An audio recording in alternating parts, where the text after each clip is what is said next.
Bonjour. Bonjour et bienvenue à toutes et à tous. Et bonne année 2023. Pardon, j'allais dire 2013, je suis en ancien franc, comme on dit. Bonne année à toutes et à tous. Merci d'être présents, si nombreux, pour participer à cette 3e journée de l'export qui précède les 25e rendez-vous de Paris. Ce sont les premiers rendez-vous de Paris qui se tiennent depuis 3 ans dans leur format complet et en présentiel. C'est évidemment pour nous réjouissant. Alors, merci à tous nos partenaires, le CNC, le ministère de l'Europe et des Affaires étrangères, la Procirep, Titrafilm, Wallonie, Bruxelles Images, le film français et Variety. Le programme des rendez-vous est riche et va durer une semaine. Il commence par cette journée de réflexion autour de l'exportation dont nous voulons faire un moment collectif et politique dans le but de situer l'exportation comme un enjeu majeur pour nos industries. D'où la présence de M. Olivier Becht, ministre délégué chargé du commerce extérieur, de l'attractivité et des Français de l'étranger, qui nous fait l'honneur d'être présent ce matin avec nous et à qui nous allons céder la parole dans un instant.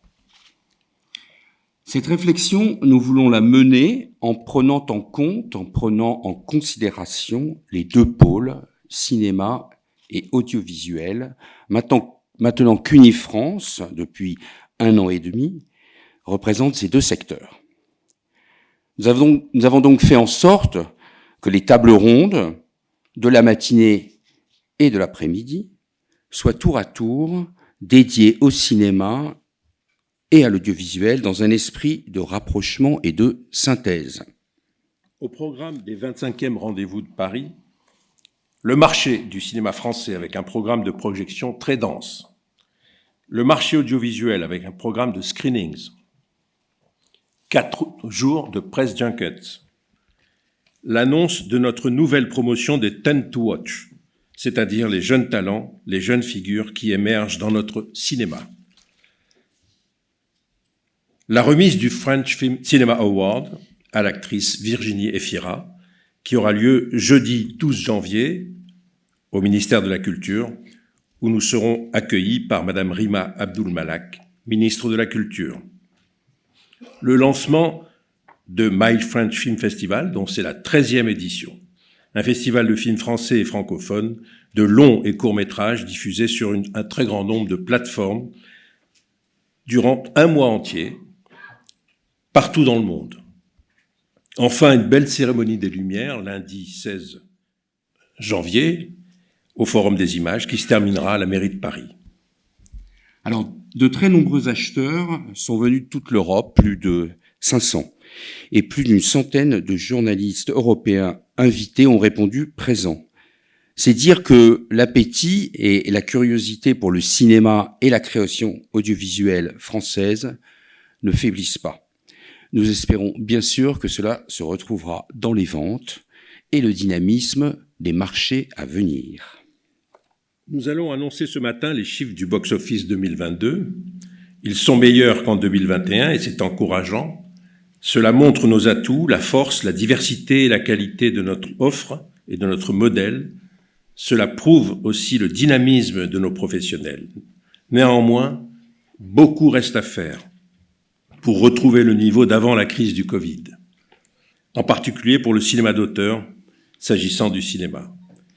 Il nous faut donc, avec tous nos membres, avec tous nos partenaires, tous les professionnels du cinéma et de l'audiovisuel, redoubler d'énergie et d'imagination pour reconquérir les spectateurs dans les salles de cinéma, sur les chaînes de télévision, sur les plateformes et porter haut les valeurs de notre industrie cinématographique et audiovisuelle.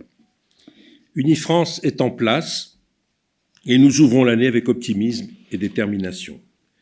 Mobilisés autour de plusieurs axes de réflexion et de travail, avec le souci collectif de faire prospérer nos métiers. Cette journée est là pour ça.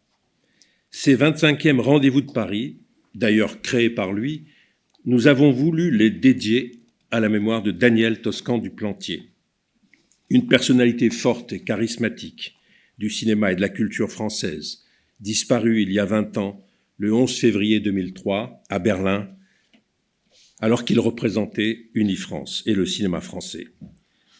Cet homme a beaucoup fait pour le rayonnement du cinéma français à l'étranger.